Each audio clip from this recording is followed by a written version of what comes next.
Cincinnati Bengals versus the Kansas City Chiefs. The Bengals head to Arrowhead.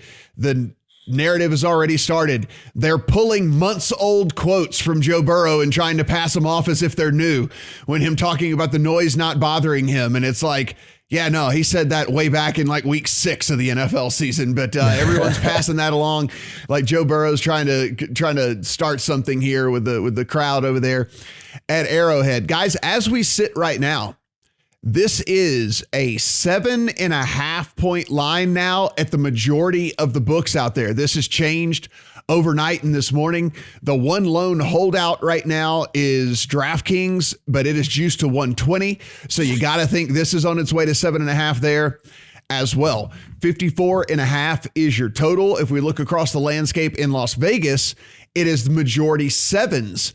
In Las Vegas, there are a couple of 7.5s that have popped at this juncture, but typically the prevailing line in Vegas is 7. So this is one of those instances where we are seeing a disagreement in Vegas compared to what we are seeing rest of country here. Brad, let's take a look here at last week. And with this shootout game between the Chiefs and the Bills, the game goes to overtime, extra snaps on your team and everything like that. Are you at all in your handicap? Did that play a factor before you get deep into your handicap? Did the game that the Chiefs played last week have any factor in kind of how you started to view things this week? No, it did not.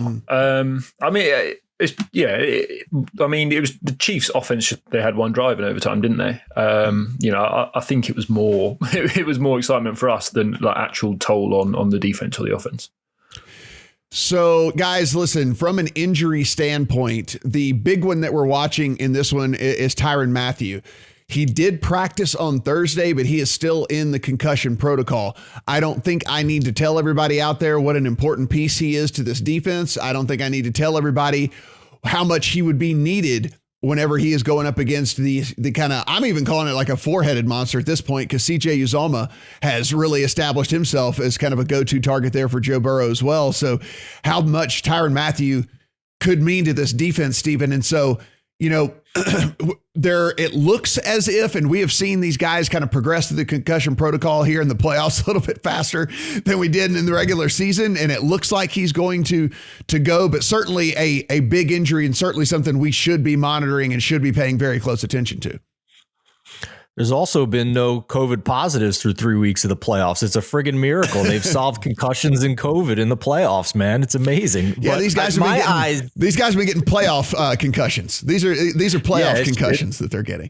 I mean, we need to talk to the NFL doctors here. It's incredible. So for my what were you going to say, Matt? No, get back on track. Yeah, get to what were you going to say about Mathieu?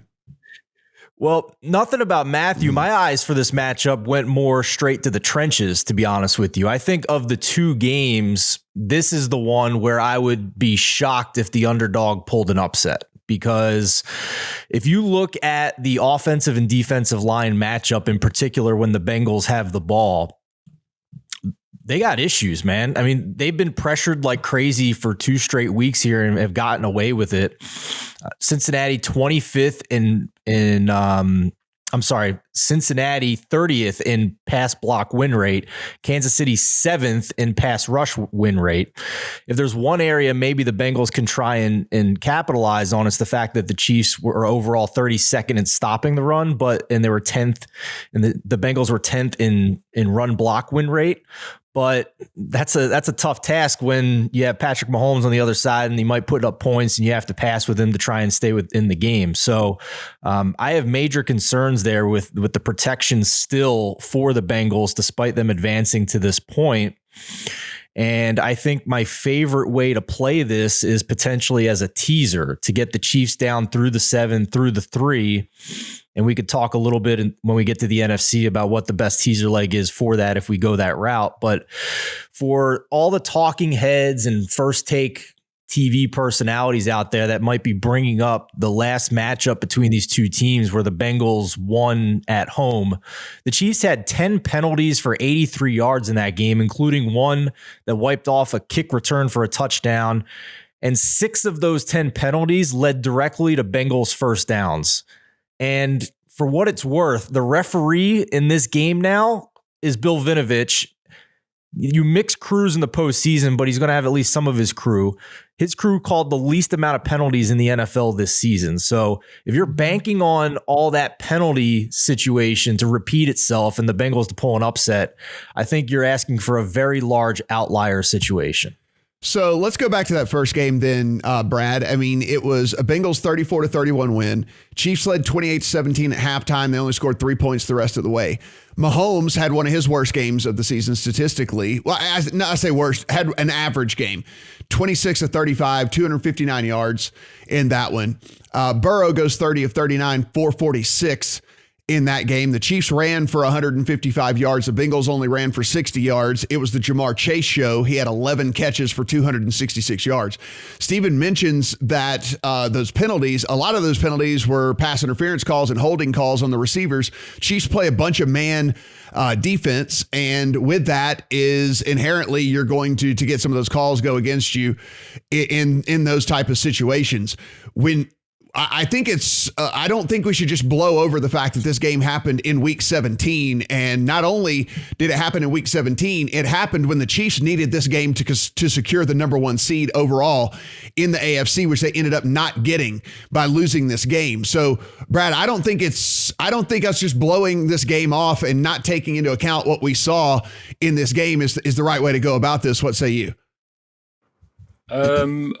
I guess it depends how you look at the game, because I look at the game and I think the Chiefs should have won it by 15 points. They had a 57% success rate compared to 49 for the Bengals. Chiefs had a better first down rate. But as you say, they lost about 60 wins. They lost total yards and yards per play. Yeah, but you watch those plays and like the chase, the 72-yard touchdown, the defense looks like it does not care, right? There's one of the cornerbacks is literally just looking at him as he sprints off.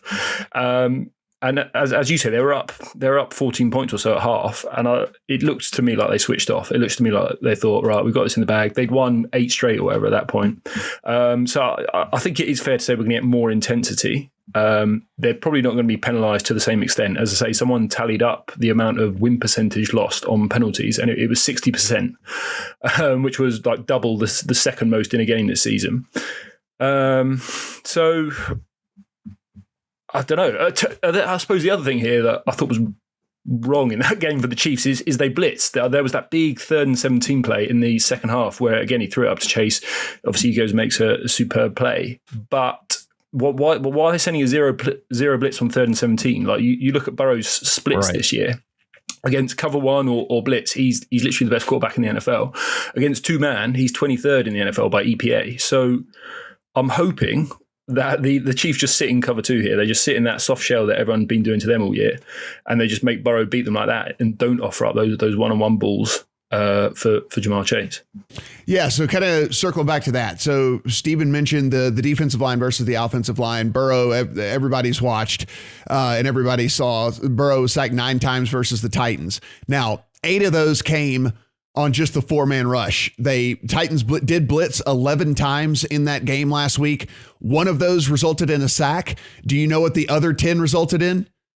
Burrow went 10 for 10 on the 10 other blitzes that were against him. So he got sacked 1 time. He went 10 for 10 against the 10 other blitzes that were coming his way. And so that is really the primary thing here, Brad. And I'm glad you seized on that, because that is what I'm seizing on here, because the Chiefs primarily play man and primarily blitz. They had the 6th highest man coverage percentage in all of the NFL, and they had the 8th highest blitz rate in the NFL. And so they are going to have to fundamentally change how they want to play defense if they want to go in this and go about this differently and try to play against the strength of the Bengals and Burrow. And so I don't know if you're going in and fundamentally changing how you play defense over the course of NFL season, if that's necessarily working in your favor.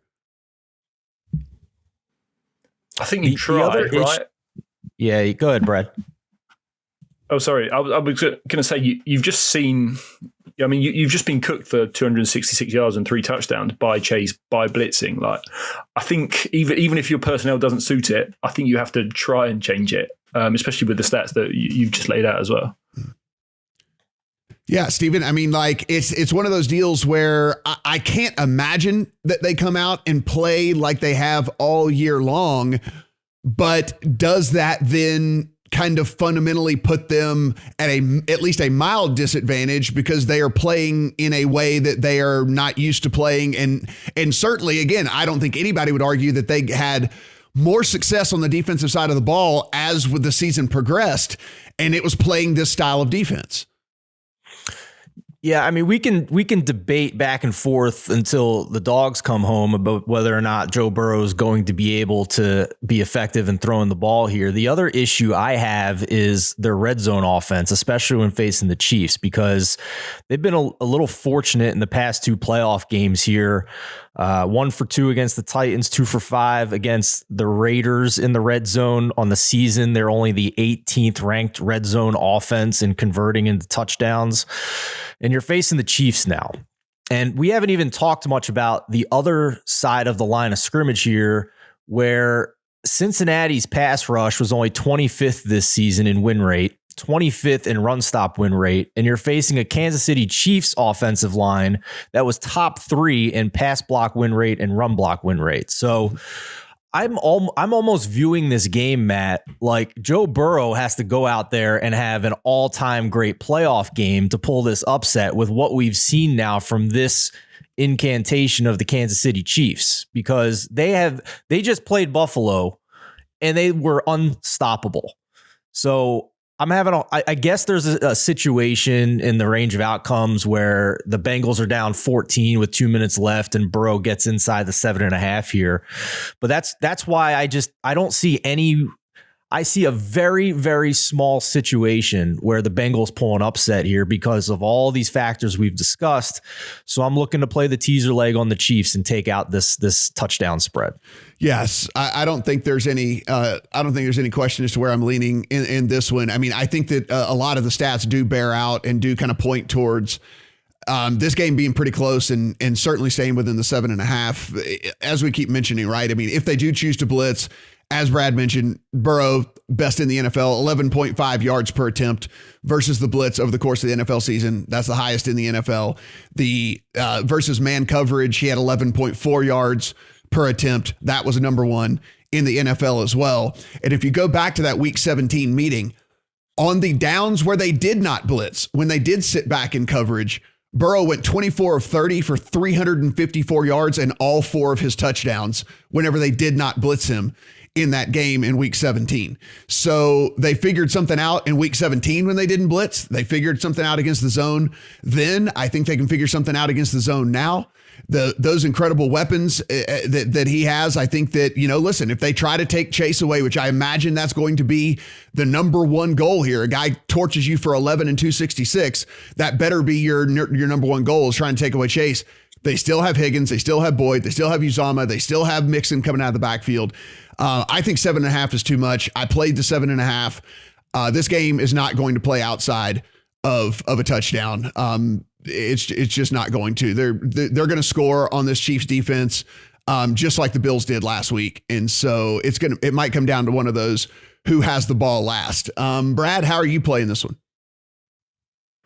I would say if you like Cincinnati, are you not better off going team total over? I mean, I've seen 22.5s out there because I agree with Stephen. I don't see any way that the Bengals are stopping the Chiefs getting to 30 plus. So do you not just get a little bit safer and take the team total on the Bengals? Yeah, I mean, I guess you could for sure.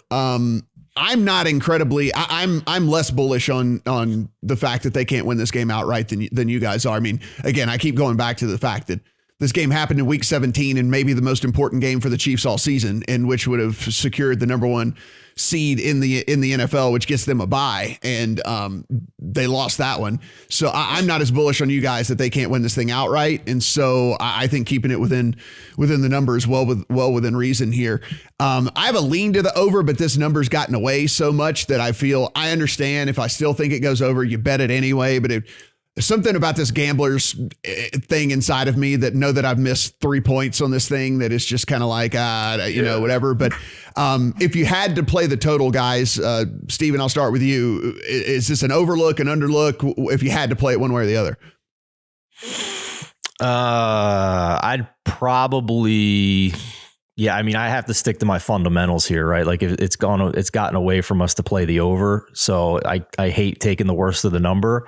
I could see a situation where the pressure gets to Joe Burrow potentially here and it's a little bit lower scoring for them than we think. And I also think that it's not outside of the realm of possibilities where the Chiefs don't open it out and air it out like they did against Buffalo last week, because if they have longer sustained drives, that also keeps Joe Burrow off the field too. And the Bengals have struggled to stop the run, so they could have success running the ball. And Patrick Mahomes has been a lot more patient in those situations this year than he has in past years. So I could see a situation. I think now the only value left, if there is any, is on the under.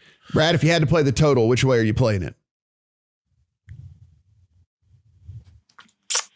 Probably the under. I do wonder if we got a little bit tricked by that AFC champion or the AFC game last week, where if the Chiefs get a stop on 4th and 12, I think it is late, that game goes under, right? Yeah. And then obviously, it's been bet up 3 points. And the Chiefs had a 62% success rate on rushing the ball in this first meeting. They were doing pretty much whatever they wanted, rushing the ball. So as Steven says, they could turn to that. Props wise, I did a little bit of T Higgins over 5.5 receptions. I do expect the Chiefs to sit in some cover 2 more and kind of force the Bengals to those in-breaking routes rather than just the go balls to chase. And that's pretty much where Higgins makes his hay. And then I did do Chiefs -4 first half. As you said in the first meeting and all year long, the Chiefs have been like the best team in the NFL, scoring on their opening drive. I wouldn't be surprised to see them come out and just go up and down the field for the first half, like they have pretty much all season. Yeah, I am also looking at that from a prop standpoint as well, thinking here that if we kind of look at what I assume the Chiefs would want to do, right? If a guy goes for 266 against you, is you try to make sure and keep him out of the, not torching you again. I kind of looked also at Tyler Boyd. Tyler Boyd ran a route on all but 2 of Joe Burrow's 46 dropbacks last week. So he's out there running routes every single down. And his prop is kind of right in that 40-ish range, kind of right in that 40-yard range, 39.5 type, something like that. And again, there's 2 different ways that this gets home. And Steven, this is way, I think that all of us like to play props as to where there's two different game scripts as to where something can get home, as opposed to just getting, blocked out if a game gets out of hand. Well, listen, if Cincinnati has success in this game, we think it's going to be on the arm of Joe Burrow and his receivers doing well. I don't think we're sitting here thinking that they win this game by Mixon going for 155 or something like that on the ground. So if that's the case, then I think the 39.5 for Boyd comes into play. And then also, as we mentioned, let's say the Chiefs just start trucking them and then and Burrow literally has to throw 55 times in this game. Well, if that's the case, that certainly favors all the overs on all the receivers. But I'd rather take some of these lower numbers on these secondary guys just in case it becomes we're double teaming Jamar Chase every single time. And if you can beat us with Higgins and Boyd and Uzomah, then by all means. Matt, I had a similar thought to you, but took a different route. I found a prop that I liked along that same logic. It was Joe Mixon over 3.5 receptions, and you could actually get plus 120, plus 130 on this as we record this on Friday morning. I think that angle is interesting for the reasons you said. I think it's interesting because he's potentially the safety valve and the blitz beater for Joe Burrow to dump it off to him. It aligns with his usage over the past month, including playoff games. His last 4 games, 6, 7, 4, and 6 receptions. And that makes sense also considering the fact that in past weeks on this podcast, we've talked about how the Bengals' heaviest situation neutral pass rates have all come in the past month and a half here. So this is not the Joe Mixon of the middle of the season that was getting 30 rushing attempts per game. This is a much heavier pass offense. And I'm a little bit surprised that we're getting a plus 120, plus 130 on this price. I think they're looking at the season overall for the Bengals as opposed to what this offense actually is now. A couple of other stats here just for some prop stuff, guys, that haven't gotten in my account yet, but I'm at least going to dig in a little bit further, see if I can't get any kind of beat writer information. On the Chiefs side of things, Mecole Hardman only ran routes on 36% of dropbacks, Demarcus Robinson on 64%, and Byron Pringle ran routes on 81% of Patrick Mahomes' dropbacks last week. So I don't know if Pringle has kind of moved into that true number 2 wideout role there for the Chiefs. But if you look, his prop number is only like 37.5 as far as receiving yards in this thing. So if he is actually kind of the second receiver and is running routes on 80+% of Mahomes dropbacks, that number is obviously too low. If that's what we truly believe that Byron Pringle has become, and the roles of Hardman and Robinson have really diminished here. The only other thing too is on the rushing side of things for the Chiefs. Clyde Edwards-Helaire did come back last week, but he was outsnapped 53-23 in favor of Jerick McKinnon. I do wonder if this kind of gets back now that's a second week back, if this gets a little bit closer to a 50-50 split. And if that's the case, you maybe would be looking at McKinnon unders. Of course, Darrell Williams is also back in the mix this week as well. I don't expect him to have a huge role, but even if he siphons off 3 or 4 carries, right, off of either one of these guys, then we could be leaning towards under rushing totals on something like a McKinnon side of things. So just another couple of stats I did want to point out there. Brad, final thoughts on this one, and we'll move on to the late game. Yeah, I would just say one more way to get at that Chiefs rushing. We've spoken about how effective they were last time, and they were missing their left tackle in that game. I think he went out in practice. You can do Chiefs to have more rushing yards than the Bengals, minus 125. I saw that's on Bet365. So have a look around, see what's going on in the US, see if you can find any of them. But I think that's a very strong bet, given the Bengals are going to have to throw the ball, and the Chiefs should have success running it. And again, that's another one of the kind of dual outcome things as well, because if the Chiefs start trucking them, fourth quarter comes around, they're running every single time, et cetera, et cetera. So I like that one a ton. Steven, final thoughts? Let's get out of here. My final thoughts are there's a very high chance you and I both win our bets and the Chiefs win by 7. I like it. That would make me feel extremely happy if that were to be the case.